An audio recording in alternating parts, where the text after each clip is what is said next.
এই শীতের সকালে ধোয়া ওঠা ভাতের সাথে এমন একটা মজাদার ঝাল ঝাল ভর্তা হলে আর কোনো কিছুই লাগে না। আজকে আমি ভর্তাটা করে নিছিলাম হচ্ছে কলার খোসা দিয়ে। ফার্স্টেই কলার খোসাগুলো ছাড়িয়ে নিছিলাম কলা থেকে, তারপর কুচি কুচি করে ধুয়ে নিছিলাম, তারপর কিছু রসুন কুচি করে নিছিলাম, কাঁচামরিচ নিছিলাম, আর কিছু চিংড়ি নিছিলাম। চিংড়ি কিন্তু এর মেইন উপাদান, চিংড়ি না হলে কিন্তু ভর্তাটা মজাই লাগবে না। এই যে সবগুলো রেডি করে নেওয়ার পরে তেল গরম করতে দিয়ে তারপরে কিছু জিরা দিয়ে জিরা দিয়ে দেওয়ার পরে আমি আমার সব উপকরণগুলো এর ভিতর দিয়ে দিলাম। ফ্রাই প্যানে দিয়ে দেওয়ার পরে কিছু লবণ হলুদ অ্যাড করে আমি ভাজি করে নিব। তারপর হচ্ছে আমি ব্লেন্ড করে নিব। তাই ভাজি করে নিচ্ছিলাম, কিছুক্ষণ নাড়াচাড়া দিয়ে নিচ্ছিলাম। তারপর আমি এর ভিতর লবণ আর হলুদ অ্যাড করে দিলাম। লবণ আর হলুদ অ্যাড করে দেওয়ার পরেও কিছুক্ষণ নাড়াচাড়া করে তারপর আমি এর ভিতর জল অ্যাড করে দিয়েছিলাম। কিন্তু আমার কাছে কিন্তু কলার থেকে কলার খোসা ভর্তাটাই বেশি মজা লাগে। কলা খেতে কিন্তু ভাল লাগে না, কিন্তু এই কলার খোসা ভর্তাটা খেতে খুবই মজা লাগে।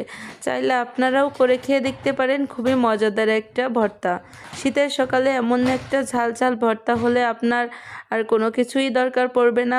এটা দিয়েই আপনি সব ভাত খেয়ে নিতে পারবেন। খুবই যারা ভর্তা পছন্দ করেন তাদের জন্য বলতেছি কথাটা।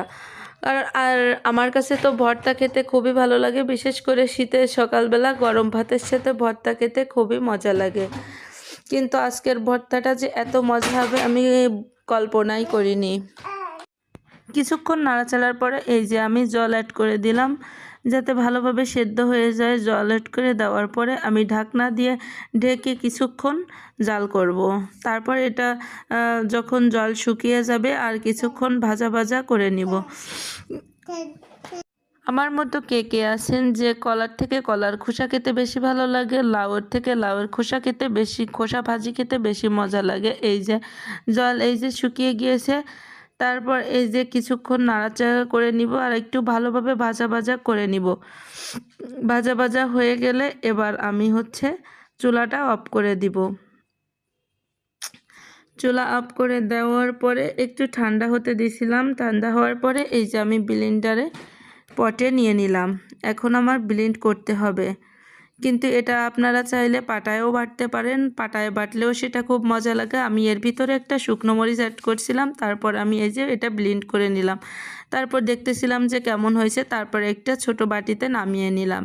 নামিয়ে নেওয়ার পরে একটা সরিষার তেল এবার এর ভিতরে অ্যাড করব। সরিষার তেলের ঘ্রাণটা খুবই, সরিষার তেল দিয়ে ভালোভাবে আবার মাখিয়ে নিব। সরিষার তেল দেওয়ার পরে ভর্তাটা আরও বেশি মজা লাগে। এই যে আর কিছু ধনেপাতা অ্যাড করে দিলাম। আমার কাছে ভর্তার সাথে ধনেপাতা খেতে খুবই ভালো লাগে। তারপরে এই যে আমি ভর্তা দিয়ে ভাত মাখিয়ে খেয়ে নিচ্ছিলাম। সবাই এটা বানিয়ে খেয়ে দেখবেন, খুবই মজাদার একটা ভর্তা। চিংড়ি মাছ কিন্তু অবশ্যই বেশি করে দিবেন, চিংড়ি মাছ ছাড়া কিন্তু